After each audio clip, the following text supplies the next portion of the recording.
Mr. Pittenger, recognized for 5 minutes. Thank you, Mr. Chairman. Thank you, Chair White, for being with us. I must say, while we clearly would have disagreements, you have been very respectful. You've been very straightforward. You've been professional in every manner. So I commend you for your work. Thank you very much. And I would like to say an anecdotal reference is made to why you were leaving. Did you make the decision to leave prior to the election? I did, and I think in the last 50 years or so, the chairman of the SEC has left when there's an election, Yes. and irrespective of which party is coming into power. I've served for almost 4 years, so it's really normal course decision. I mean, in fact, I might have mentioned it somewhat later, but I was actually coming in here today, so I thought clarity was a good thing for coming in here today. I appreciate you saying that. There was some inference made that you left because of some individual who was elected president. Chair White, as you may know, I led an effort earlier this year with 50 other members of Congress relative to concerns of the sale of the Chicago Stock Exchange to a Chinese government-affiliated firm.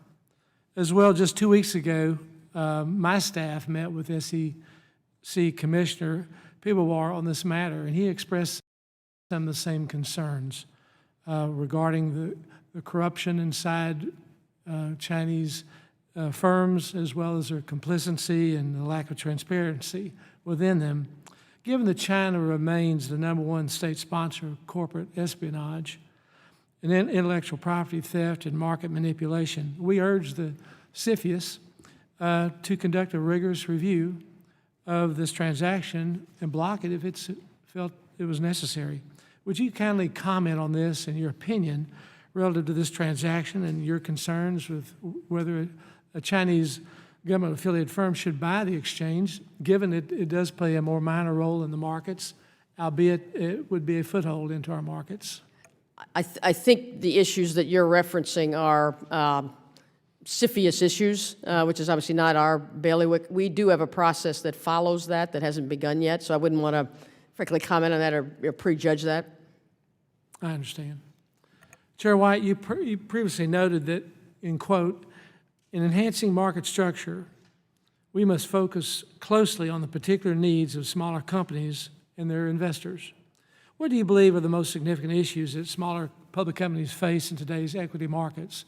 For example, the reduced liquidity. You've commented on this some, but I'd like you to elaborate on that. I mean, I think one is obviously the availability or not of secondary liquidity. I mean, I think our tick size pilot is obviously designed to see whether widening the spreads may help that.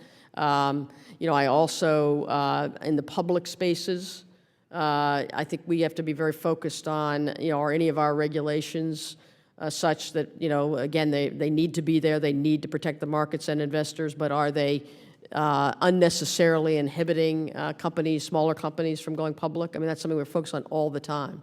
Sure, thank you. I would like to ask you that companies obtain capital through borrowing or equity financing, which we've discussed some, but do you agree that tightening of credit has made equity financing all the more important as a means of providing small companies with the capital they need to grow and expand and create jobs? That seems to be what the data shows. Thank you. I yield back.